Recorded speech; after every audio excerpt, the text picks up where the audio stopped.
Hi everybody, welcome and thank you for being here. Please remember to like the video if you liked it, and also to check whether you are subscribed. And to the person who made the nasty personal comment yesterday, I hope you are highly frustrated today. I'm not playing anymore. I'm not making myself sick over the likes of you anymore. We can agree to disagree, but neither Harry nor Meghan nor Charles are related to me, so nothing I do here is in any way personal. So get ugly and personal with me and the door will surely hit you on the arse. Okay, so today we are going to do something we haven't done in years, and that is to do an analysis on Meghan Markle's behavior.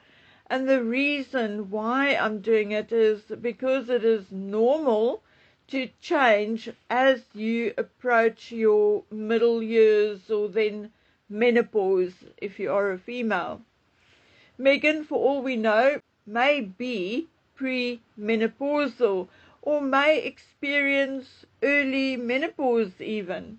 Again, I'm not saying she is, I'm saying she may be. It is possible. So it is likely that there are some things emotionally and physically going on with her. We don't know, but it is worth taking a fresh look at her. Okay, I think pretty much everybody whom I know of, and a number of people I don't know of, are of the opinion that Meghan is a narcissist. Of course, none of us can make a diagnosis because none of us had so much as a conversation with her. But we can give an opinion based on what we can see and what we can hear coming out of her mouth. Now, straight away, I did do my homework and I did get opinions and advice, and there is a difference of opinion. Let's rather put it this way: 3 people, 4 opinions. So let's get into it. The first opinion is that Meghan is a grandiose, overt narcissist. According to person A, Meghan displays a high level of confidence, comfort in the spotlight, and she loves to center herself in not only photographs and social settings, but also in conversations and public narratives. According to person A, Meghan has an inflated sense of importance and a need for admiration.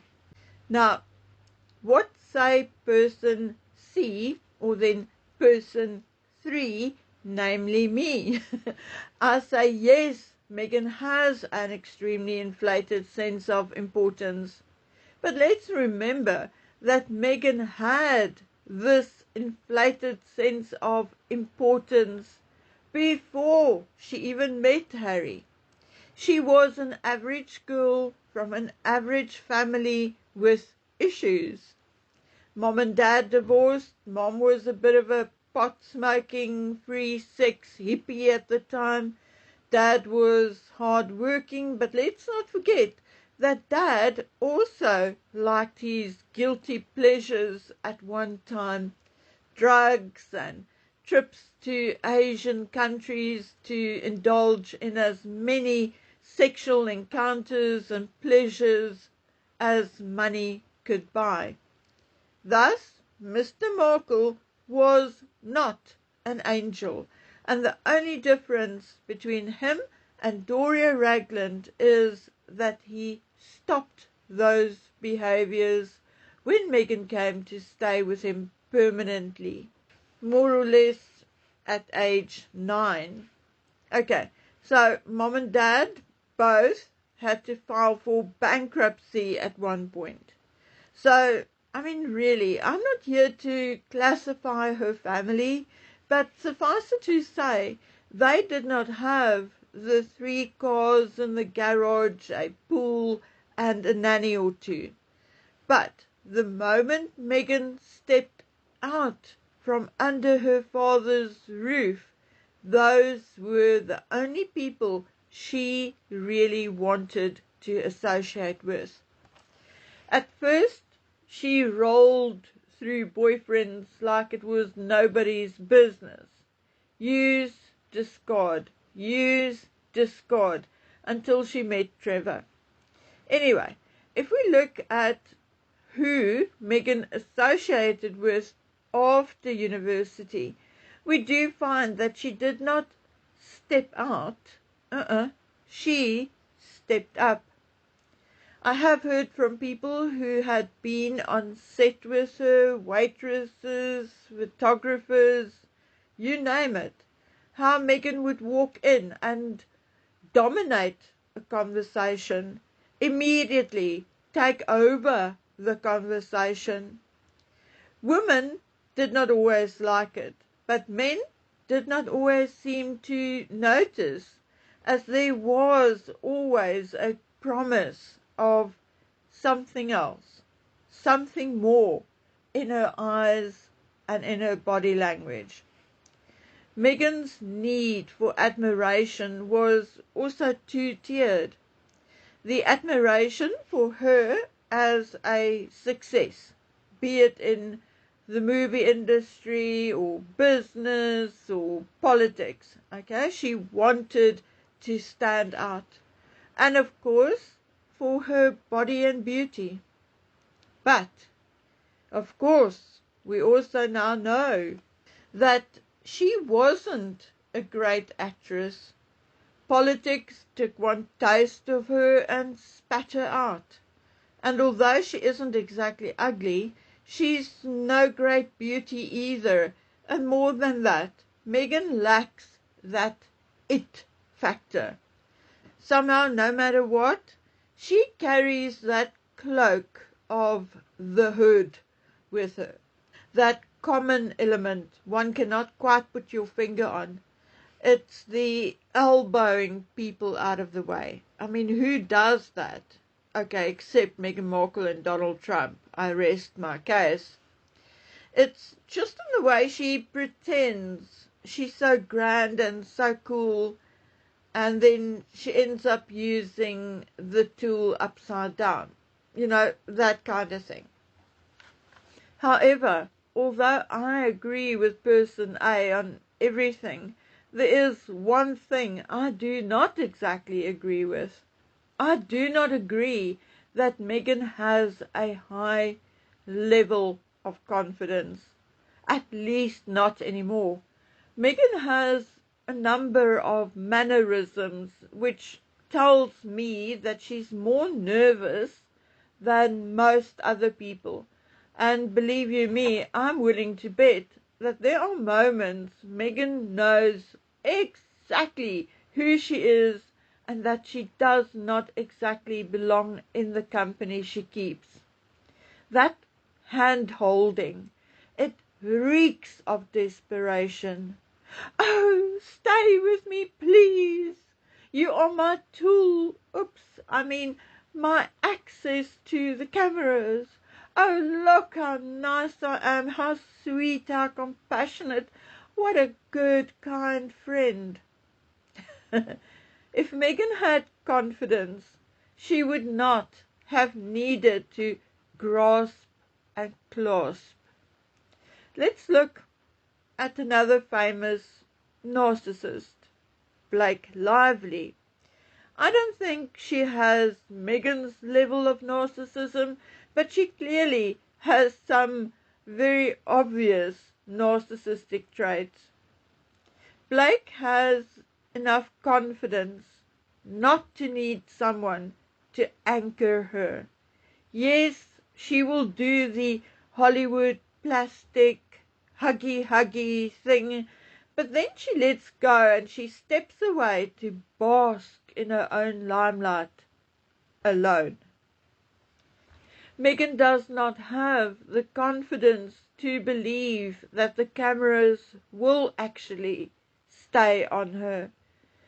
I mean, there's Tyler Perry's birthday party. She clung to him like a tick in a cow's ass.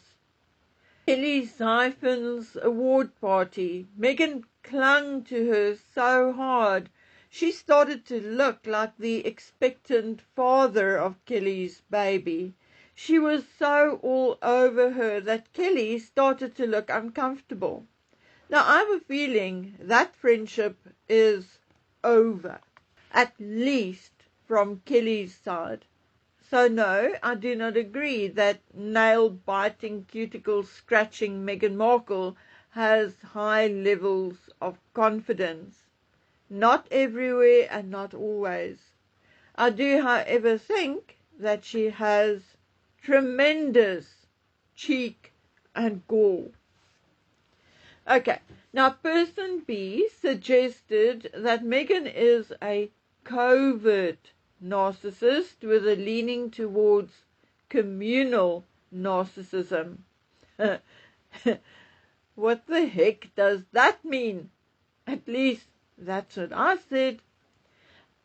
It means that she presents herself as an exceptionally empathetic and loving, giving person in order to gain validation. Unfortunately for Meghan, she does not always pull it off, and in my humble opinion, it is 100% image control with her and nothing more. I doubt Meghan Markle would even speak to or mix with these people if she did not have to for the sake of PR. I think a perfect example of Meghan's fakeness when it comes to charity and other hard and sad events was indeed the Bondi Beach event, where they met with survivors and victims of the Bondi Beach shooting. Meghan has a certain way she pulls her face to show empathy. And she also has the one tear left eye trick, which we are all so familiar with. But on that day, she just could not do it. She tried so hard to get that furrowed brow, the sad doe-eye look, but she just couldn't. She blinked and blinked, but the look on her face stayed this fake like in a primary school child's play kind of fake. Okay? So obviously fake. It did not even look like she was actually listening to the woman talking to her. It was really the worst case of fakery I have ever seen. The woman wasn't even present in her body. Her soul was already elsewhere. If I was the woman speaking to Meghan, I would have stopped talking and walked away. I wonder how long it would have taken Meghan to actually notice had she done that. Anyway, I told B that I agreed, but that I felt there was something more. So she suggested that Richard Grannon, somebody she read about, maybe one of you would know who he is. I certainly don't. So I will have to go and Google him, okay? And I will do it after this, if you don't mind. Anyway, she suggested that Richard Grannon may be right and that Meghan is actually a professional middle ground narcissist, because apparently this Richard Grannon feels that Meghan is increasingly manic and very performative, and he feels this is because Meghan is not only narcissistic, but she's also shrewd, almost sly, very manipulative in person, and therefore the less she succeeds in getting what she wants, the more wounded she feels. Of course, it's not her fault, but everyone else's, and therefore the grandiosity, the almost Victorian lady of the manor images of herself on her Instagram accounts are actually the narcissistic defenses she is operating under. Now, oh boy, person number 3, me of course, fully agrees with that assessment. But I still felt something was missing, or was I just being difficult? I somehow could not verbally explain to persons A and B what it was I was looking for. I know Meghan was an only child in a sense. As she was growing up, her brother and sister were pretty much adults and had their own lives. Thomas Markle doted on Meghan. He himself said Meghan was his second chance at being a father, and he gave her everything he could not give his older 2 children. It is almost logical to assume that this only child, golden child status led to her being an adult who expects, she feels she's owed it, expects attention and success. She also attended elite schools. So to fit in, she had to create a false self, an image she presented to the world to mask her insecurities, and of course it just would not do to be average. No. Actually, Meghan learned to mirror her environment to gain that much desired acceptance. That is why we still see her dressing like Diana, or keeping chickens like Charles, or getting into beekeeping like Catherine. I mean, watching Meghan take on a variety of personalities actually highlights her mental illness and instability just more. Now, although all of what took me, 18 minutes to say is obviously true, because it's all based on what is real and can easily be found in the public domain. So if you wish to fight, go fight with my 2 friends and my dearest friend, Mr. Google, if you do not agree, okay? But no matter how clever and knowledgeable my friends and Mr. Google are, I still felt there was more. Now, I remembered old videos I made on the topic, and I watched 1 or 2 to remind myself what I thought and said 5 years ago. And there it was, the words I could not get to. Malignant narcissist. Now, I believe Meghan Markle is a malignant narcissist, or may even be a sociopath. A full-blown, as nasty as they get, malignant narcissist or sociopath. My friends A and B hesitate to agree with me, okay? So whatever you feel or think, don't blame it on them, okay? But that is okay. The fact that they don't agree with me, they are more educated in the matter than I am, but you know me, I'm stubborn. But let's continue and let's see what you think. Malignant narcissism is indeed nothing more than the bridge between narcissistic personality disorder and antisocial personality disorder. So just quickly, a person who can be considered a malignant narcissist has an extreme need for power, a grandiose sense of self. They are paranoid, believing people are conspiring against them. They are aggressive, using threats and bullying tactics to belittle and control others.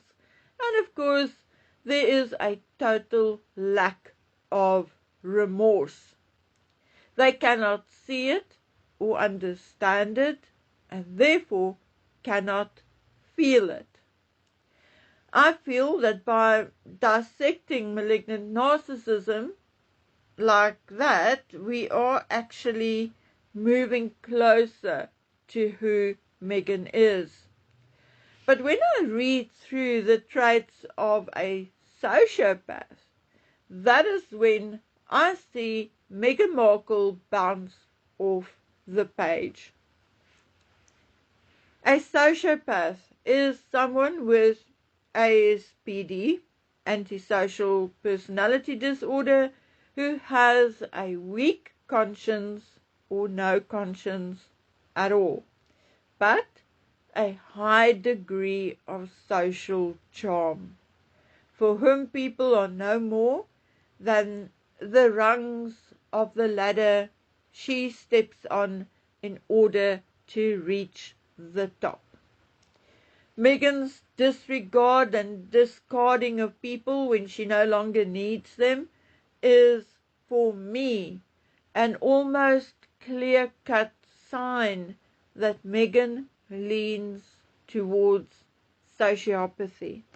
The argument against Meghan being a sociopath, namely that she is highly disciplined, just does not hold any credibility. I mean, she can keep it up for a while, but then she slips and all the discipline is out the door. I have loads of examples of Meghan not being all that disciplined. Remember the Nigeria trip? Meghan was actually slap bang in the middle of shooting and editing her Love Meghan. Now that is not discipline. That is, I don't give an FCK whether you twiddle your thumbs for a week. I don't care what it costs Netflix. I am 43% and I'm going to Nigeria. The mere fact that Meghan can sometimes go out and look like she dressed herself from the laundry basket tells me that she's not disciplined at all. Nor does she manage her brand meticulously. Parcels from her, as ever, are badly packed, often squashed. Candles without wicks had been arriving for months and months, and returns take ages to be dealt with or not at all. Meghan does not care about her customers. In her world, they owe her, not she them. I firmly believe that Meghan is a sociopath. I'm always prepared to listen and learn, but there's something in Meghan's aura which is just not right. The Queen, a deeply religious person, called her evil, and I just cannot help but agree with the Queen. Okay, my dear friends, that's it from me for today. I will indeed see you guys again tomorrow. The internet is indeed precarious. We are still hunkered down. The weather is terrible. We've had, not here, luckily we are still fine, but down the road people had walls collapsing, trees falling over, etc., etc. So I do indeed expect either the electricity and or the internet not to last much longer. Anyway, so hopefully I will see you guys tomorrow, if not the day after. Until then, please take good care of yourselves and stay safe. Bye.